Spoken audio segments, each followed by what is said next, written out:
Então, esse é um tópico que eu quero levantar aqui com vocês, tá? É unânime entre a maioria dos torcedores do Vasco que ter SAF não é o problema, tá? Boa parte dos torcedores que não queriam a SAF nesse momento entendiam que é um processo novo aqui no Brasil, iria esperar um pouco mais. Por quê? Porque o Vasco tem torcida, o Vasco é uma instituição que possa agregar muito como marca, é uma instituição que tem muita capacidade de lucro, uma instituição que não tinha mais saída. Muitos entendiam que poderia outros clubes servirem de cobaia, outros clubes serem analisados para ver o que acontece. Naquilo que ele errar, a gente iria servir como exemplo no nosso clube para que a gente não errasse.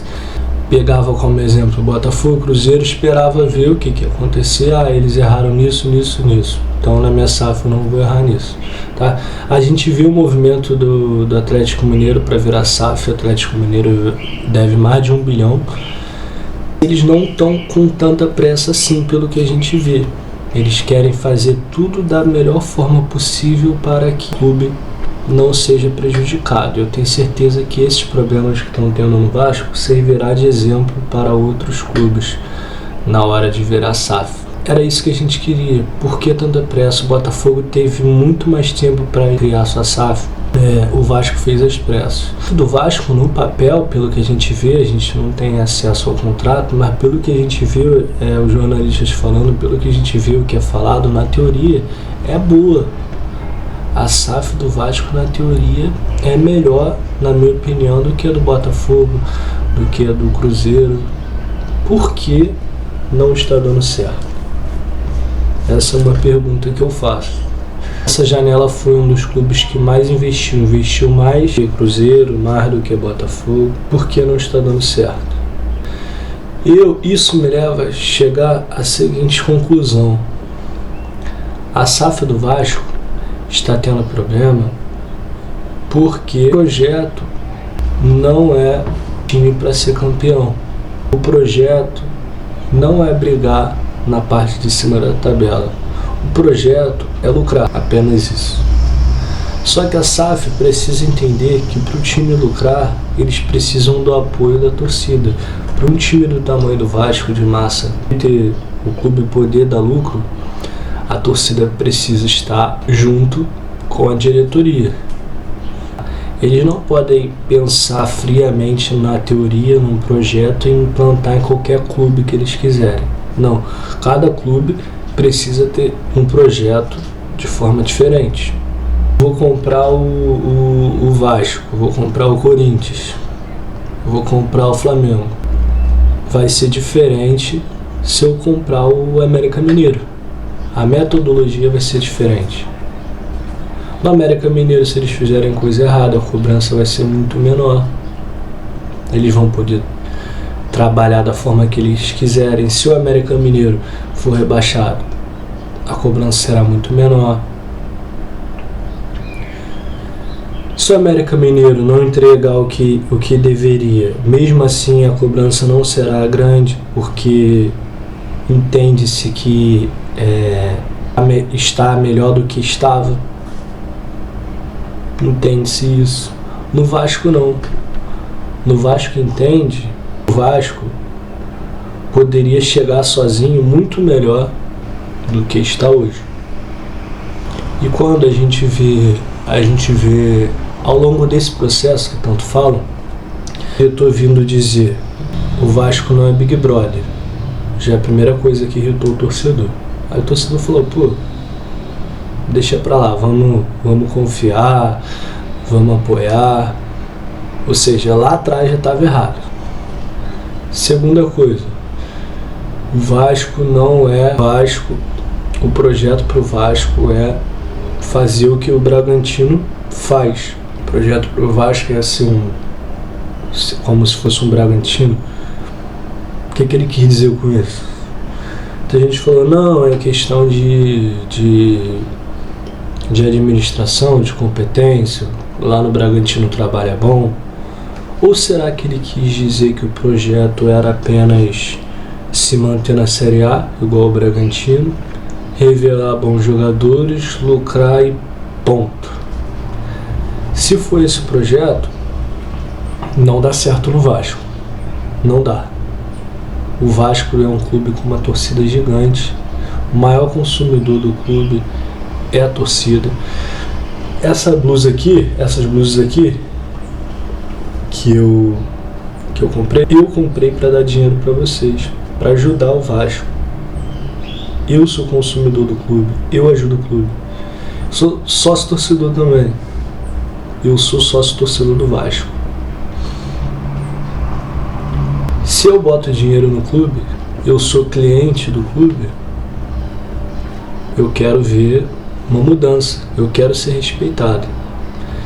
Se o clube é uma empresa, principalmente, que empresa quer ter lucro, empresa quer ter clientes, porque para ela continuar funcionando ela precisa ter clientes. Então, como eu não vou tratar esses clientes bem, o cliente está insatisfeito, eu não venho a público falar nada, o cliente quer melhoras, porque seu dinheiro é gasto ali, o cliente vai no estádio, vai no jogo, compra camisa, é sócio torcedor, perde tempo ajudando o clube, e na hora que a gente quer ser ouvido, quer ter voz, eles somem. Ou seja, foi um processo, onde eu quero chegar, foi um processo que já vinha se desgastando há muito tempo. É um processo que já vinha se deteriorando há muito tempo. E eles nada fizeram. Quando a torcida diz que vai se manifestar em frente à sede da 777 na Barra da Tijuca e eles dão folga para os funcionários e botam os funcionários para trabalhar em home office, eles estão dizendo: não queremos ouvir vocês.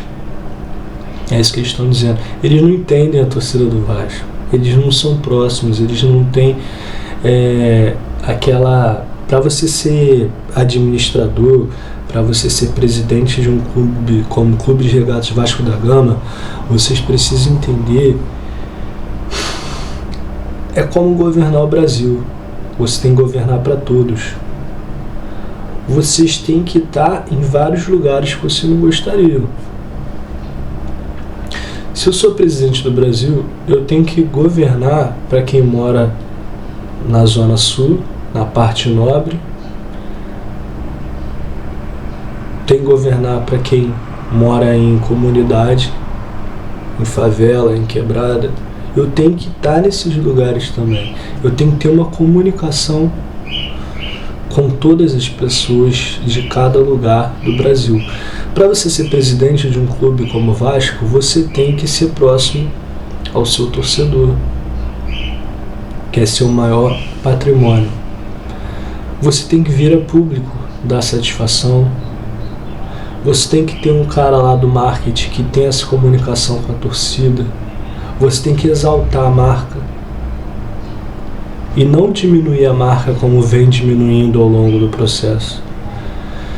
Você tem que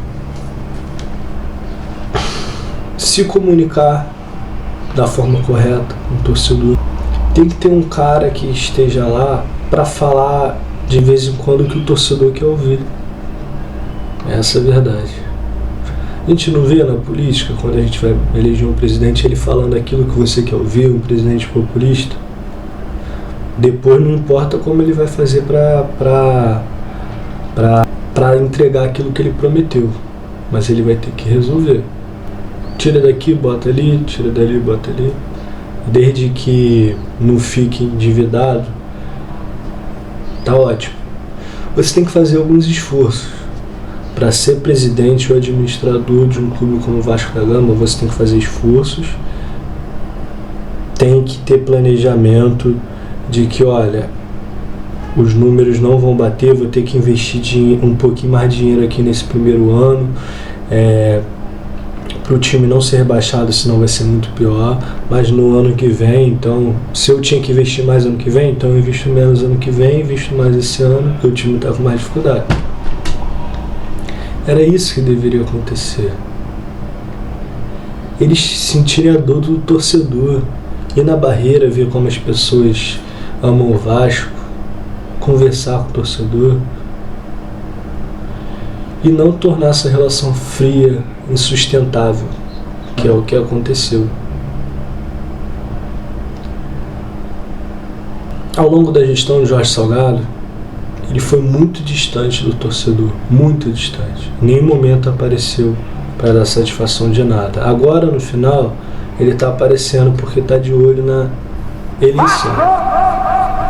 E a cara não arde mais. Ele veio dizer, não, por tudo que eu fiz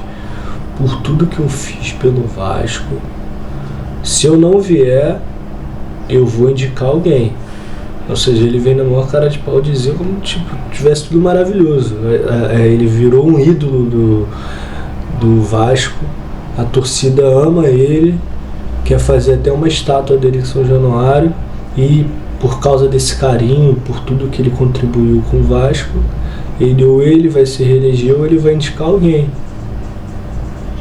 E ele fala assim, na maior cara de pau, e eu acho estranho o repórter em nenhum momento não trazer ele de volta à realidade. O repórter do Lance falar, Jorge Salgado, ninguém te quer mais aqui, Jorge Salgado. A relação azedou. Ninguém gosta de você. Filho, você tá sozinho. Filho, você botou o Vasco 2 vezes na Série B. A sua gestão, o Vasco teve 2 vezes na Série B, com uma das maiores folhas salariais da Série B. Então o problema não foi dinheiro. Filho, 2021 o Vasco tinha a maior folha salarial da Série B e mesmo assim não subiu. E você demorou a vir a público a falar, demorou para demitir o Alexandre Pássaro. Você foi incompetente. A dor, ou já estava tão acostumado a sentir a dor que cagou e andou. 2022 o Vasco tinha a segunda maior folha salarial da Série B, a primeira era do Grêmio, quase que a gente não sobe em 4º lugar. 2023 o Vasco está em 19º lugar, pode cair de novo. E você vem dizer como se o trabalho fosse muito lindo, ou vai indicar alguém, ou vai tentar a reeleição. Como assim, cara? Acorda. Alguém precisa trazer ele para a realidade. Meu Deus. Eu sei que você aprendeu a ser político. Eu sei que você aprendeu a não entender, ficar fora da realidade, viver em Nárnia. Eu sei, político às vezes tem disso. A gente vive em outro mundo. A gente não. Político vive em outro mundo. Trabalhos péssimos, diziam, não, o trabalho foi muito bom, tentando se reeleger. Jorge Salgado, ninguém gosta de você, seu trabalho não foi bom. Ponto.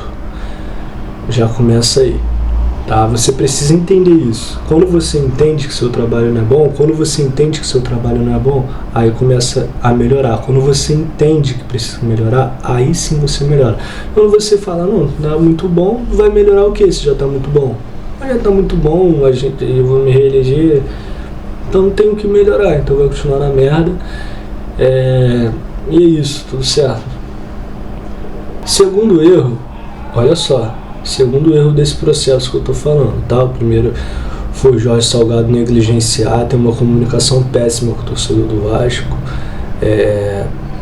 Ele não entregou nada, ele falou que tinha 70 milhões para ganhar a eleição.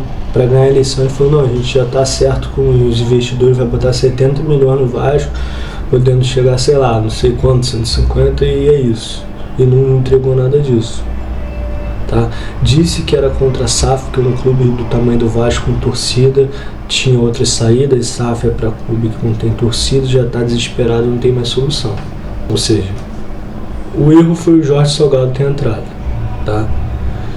Mentiu, não apresentou o projeto, só falou que tinha e as pessoas votaram nele por isso, tá? Por ser um idoso, por ser uma pessoa considerada séria, porque tem empresa, apostaram nele e erraram feio.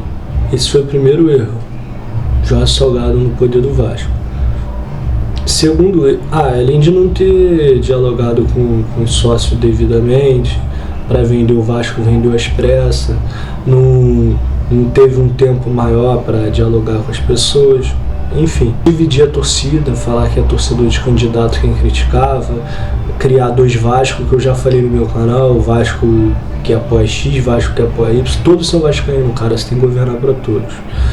Segundo erro, isso daqui é uma retrospectiva que eu estou fazendo, tá?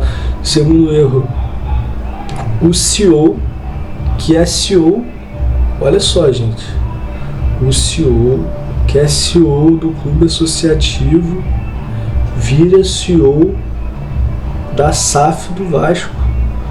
Olha só, gente. Pera aí, vamos entender melhor isso.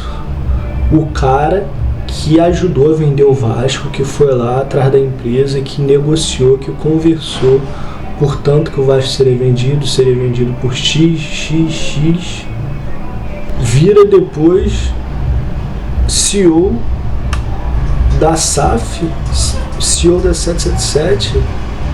Como assim? Teve gênios da indústria, alguma coisa assim. Tem um programa que fala dos maiores ricos do mundo, do Brasil, agora eu não me lembro bem. O cara queria vender a empresa dele. Um dos mais ricos queria vender. Tô cansado, quero aposentar, quero curtir a vida, sei lá, descansar, quero vender. O cara que ele falou isso, negociou, vendeu e depois passou a ser funcionário da empresa que comprou. Aí eu fico vendo, é um conflito de interesse. Se tem duas empresas teoricamente, esse cara aqui tá negociando com esse cara aqui, tá? Então esse cara aqui vai defender o interesse dele. Ou esse cara aqui vai aceitar comprar por 20, ou esse cara aqui vai baixar o preço. Então, quando esse daqui passa a pensar nos interesses desse daqui, tá errado. Ou quando esse passa a pensar nos interesses desse. Há um conflito de interesse, gente. É isso que eu tô tentando passar para vocês. Tá? Eu sei que o vídeo tá ficando muito longo, esse tema é um tema muito bom, mas que acordo foi feito? Pô, faz aí, consegue aí nos ajudar para ser vendido. Não tô dizendo que é isso que aconteceu, gente, mas a gente não sabe, tá? Eu não tô dizendo que foi isso, mas tem que todos defender o interesse do Vasco. É isso que eu tô tentando passar. Eu vou vender uma moto. Aí esse cara aqui quer comprar a moto. Caraca, aí eu consigo vender para esse, eu negocio por trás com esse, depois viro CEO. Tem uma coisa errada nisso. Entendeu? Na teoria a SAF do Vasco é boa, mas na prática não funciona porque tem alguns erros. Esse é o segundo erro, tá? A equipe da diretoria da Vasco SAF. O terceiro erro que me parece que, pelo que acontece, me parece ser verídico, é que o Paulo Brax não tem autonomia no futebol. O que foi passado para ele, o que me parece, é que, olha, o projeto do Vasco é para 30, 40, 50 anos. Então, se o projeto para o Vasco é esse, então o Vasco diminuiu. Do associativo estava aqui, da SAF está aqui, mas tá com o salário em dia, sim. Tá. Mas o que faz aumentar a torcida não é salário em dia, é títulos. É isso. É possível ganhar títulos, ter salário em dia, investindo mais e pensando em competir e ganhar campeonatos. É possível, o Atlético Mineiro fez isso. Corinthians deve muito mais que o Vasco, mas não está nesse desespero todo que o Vasco passava para você para ser vendido que estava. Venderam isso para vocês, tá, gente? Não passa a defender mais os interesses de cada um, mas o que está vendendo passa a defender os interesses do comprador. Então azedou a relação. O que o comprador vai pensar? Pô, esse cara tá desesperado. Mas se oferecer menos do que ele pede, eu vou conseguir. E é isso que eu estou tentando passar para vocês. Soltaram fogos comemorando o maior fracasso do Vasco, que foi ser vendido. Foi o maior fracasso da história do Vasco. O Vasco fracassou como um clube associativo e teve que ser vendido para não fechar as portas. Nenhum clube quer se vender, nenhum clube quer vender o seu futebol, eles querem continuar tendo controle. Quando eu tenho que fazer isso é porque eu fracassei. O clube fracassou como um clube associativo.